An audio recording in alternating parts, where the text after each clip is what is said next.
Barbara Tuchman, dans son histoire du XIVe siècle, Un miroir lointain, a déclaré que les révoltes se propagent avec certains éléments de planification.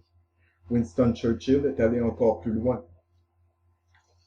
Dans son ouvrage La naissance de la Grande-Bretagne, il écrit, je cite, « Au cours de l'été 1381, il y avait une effervescence générale. Sous tout cela repose l'organisation. Des agents se déplaçaient autour des villages du centre de l'Angleterre en contact avec une grande société qui était dit se réunir à Londres. L'étincelle de rébellion était éventée vigoureusement et enfin le signal a été donné. Même s'il avait été arrêté, excommunié et même était maintenant prisonnier dans la prison ecclésiastique à Maidstone dans le Kent, des lettres ont été envoyées du prêtre John Ball et d'autres du prêtre qui l'ont suivi. Les clercs étaient alors la seule classe alphabétisée, de sorte que les lettres doivent avoir été reçues par les prêtres locaux qui étaient manifestement destinés à être partagées ou lues à haute voix aux autres. Elles contenaient toutes un signal d'agir maintenant, ce qui pourrait mettre au repos le concept de la rébellion, que la rébellion était simplement une convulsion spontanée de frustration qui était juste arrivée pour affecter les 100 000 Anglais, toutes en même temps. Ceci, d'une lettre de John Ball, dans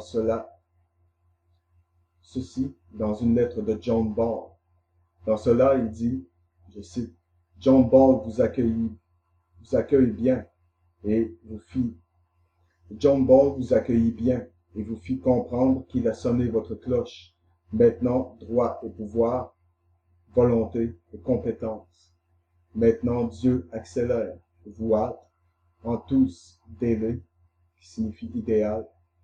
Le temps est maintenant. » Le prêtre Jake Carter, je cite, « Vous avez grand besoin de prendre Dieu avec vous dans toutes vos actions, car maintenant est le temps de la guerre. » Le prêtre Jake Truman, je cite, « Jacques Truman fit que vous compreniez que la fausseté et la grille ont régné trop longtemps, et la vérité a été mise sous serrure, et la fausseté régnait dans les troupeaux toujours infâmes.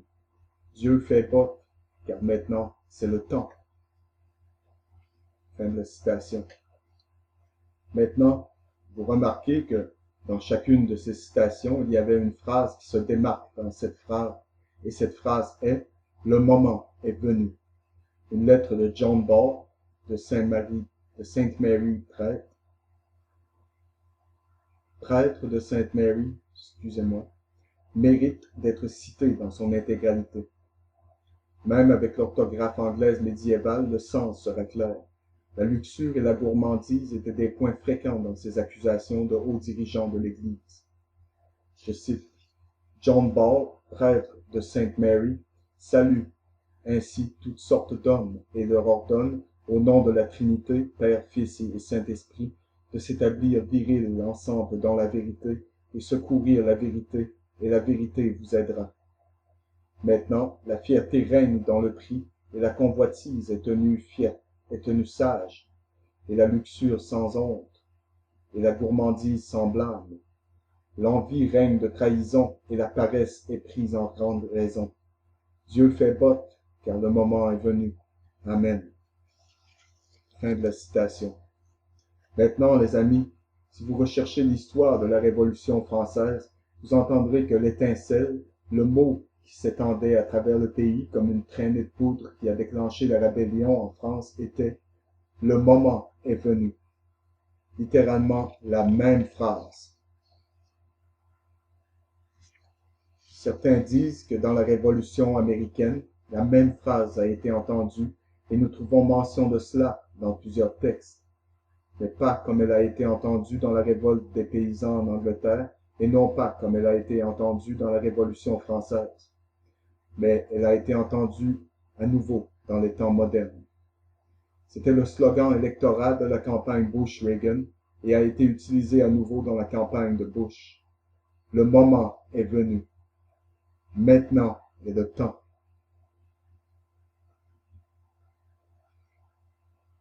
Une photographie célèbre mise en scène par George Bush père et choisie par George Bush pour publication dans le magazine Life le montre couché dans son lit, tenant la pyramide avec la pierre angulaire en place, signalant aux maçons, francs-maçons et aux membres, les prêtres des écoles du mystère du monde, qu'il est celui qui apportera à maturité leurs vieux rêves des âges, des siècles, des millénaires du nouvel ordre mondial.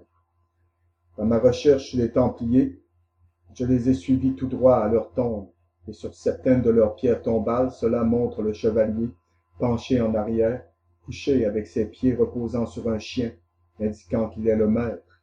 Sur la plupart des pierres tombales, cependant, j'ai découvert quelque chose d'inattendu.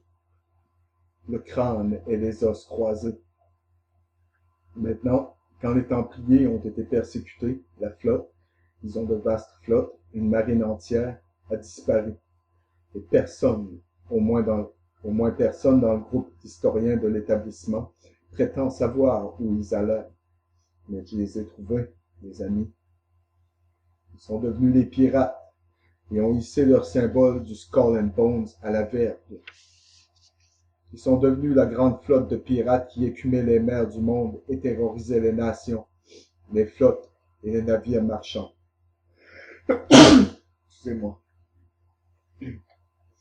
C'est ainsi que naquit, dans les rites d'initiation des Templiers, les droits initiatiques de passage de l'Équateur, la ligne de date internationale et d'autres, et représente la confrérie parmi les pirates du monde.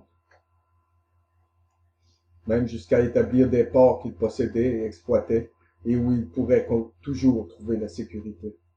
Ceux qui sont sur les terres établirent ce qu'ils appellent la fraternité de la mort. Des chapitres ont été formés à travers le monde.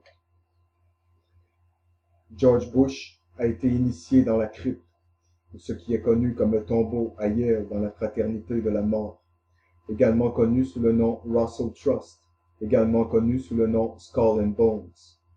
La recherche de nombreuses personnes ont révélé que l'intérieur de la crypte, ou ce qui est connu comme le tombeau à Yale, la maison de la confrérie des Bonesmen, contient, et Anthony C. Sutton, dans son ouvrage monumental La création secrète de l'Amérique, tout au sujet du Skull and Bones, et un autre qui a écrit un article de magazine et l'a publié, a révélé la cérémonie d'initiation, a révélé que des croix gammées ont été trouvées à l'intérieur de la tombe, a révélé que l'autel est un tas d'os et que la cérémonie secrète que George Bush a subie au cours de son initiation était donc le jour de son initiation.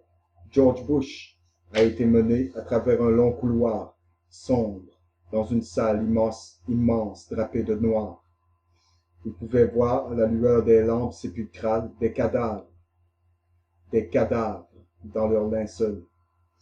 L'autel, construit de squelettes humains, se tenait au centre. Des formes fantomatiques se déplaçaient à travers la salle, laissant derrière elles une odeur nauséabonde. Enfin, deux hommes, habillés comme des spectres, sont apparus et ont attaché une bande rose ou un ruban enduit de sang autour de son front. Là-dessus était une image de la dame de Lorette.